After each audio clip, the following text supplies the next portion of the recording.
ஓம் நமோ நாராயணாய. லட்சுமி கடாட்சம் நேயர்கள் அனைவருக்கும் வணக்கம். இந்த பதிவில் கிருஷ்ண ஜெயந்தி, கோகுலாஷ்டமி, ஜென்மாஷ்டமி பற்றி நாம் பார்க்கலாம். அதாவது பொதுவாக கிருஷ்ண ஜெயந்தி, ஜென்மாஷ்டமி, கோகுலாஷ்டமி எல்லாம் என்ன என்றால் பகவான் ஸ்ரீ கிருஷ்ணர் பிறந்த தினத்தை குறிக்கும். அந்த தினத்தை கொண்டாடுவதுதான் இந்த கிருஷ்ண ஜெயந்தி, கோகுலாஷ்டமி, ஜென்மாஷ்டமி எல்லாம் அவருடைய பிறந்த நாளைத்தான் குறிக்கிறது. பொதுவாக இந்த கிருஷ்ண ஜெயந்தி என்பது பல பகுதிகளில் உள்ள மக்கள் இந்தியா முழுவதும் பல விதமாக கொண்டாடுவார்கள். ஒவ்வொரு விதமாக கொண்டாடுவார்கள்.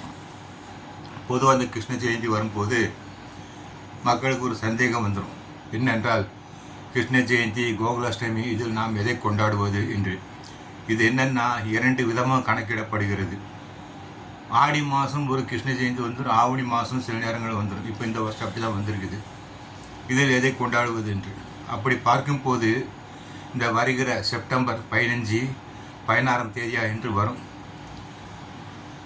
கிருஷ்ணர் 16ஆம் தேதி அஷ்டமி இருக்கிறபடியால் 16ஆம் தேதி தான் கிருஷ்ண ஜெயந்தி, கோகுலாஷ்டமி என்றெல்லாம் பஞ்சாங்கத்தில் போடப்பட்டுள்ளது. ஆகவே 16ஆம் தேதி அந்த கிருஷ்ணரை வழிபடுவது நல்லது.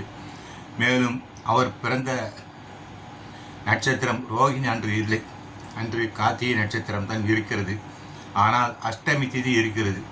பொதுவாக கடவுளுடைய பிறந்த தினத்தை எல்லாம் திதியை அடிப்படையாக வைத்துதான் கணக்கிடப்படும்.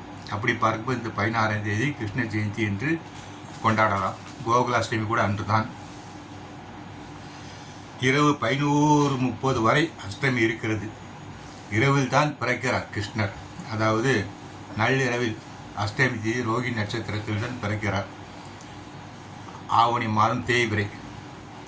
இதை தான் கணக்கு. இதில் அஷ்டமி தான் முக்கியமாக கணக்கிடப்படும். மதுரா, கோகுலம் போன்ற இடங்களெல்லாம் அன்றுதான் கொண்டாடுவார்கள். ஆனால் கோயில்களில் வந்து பார்த்தால், கோயில்களில் பார்த்தோமானால் அடுத்த மாதம் செப்டம்பர் 14ஆம் தேதி, 15ஆம் தேதி இந்த கிருஷ்ண ஜெயந்தி, பாஞ்சராத்திரி ஜெயந்திலாம் வைத்துள்ளார்கள். வைகான ஜெயந்தியெல்லாம் செப்டம்பர் 14, 15. இதுக்கெல்லாம் ஒரு பெரிய நுட்பமான ஒரு கணக்கு இந்த அஷ்டமி தேதி கணக்கில் வைத்து எடுப்பார்கள். சில பேர் அந்த ரோகிணி கணக்கில் கொள்வார்கள். அஷ்டமி என்பது சப்தமி கலவாத அஷ்டமியாக இருக்க வேண்டும். இதெல்லாம் ஒரு நுட்பமான கணக்கு. இதை கணக்கில் வைத்து தான் கோயில்களில் அடுத்த மாதம் கொண்டாடுவார்கள், செப்டம்பர் 14, 15.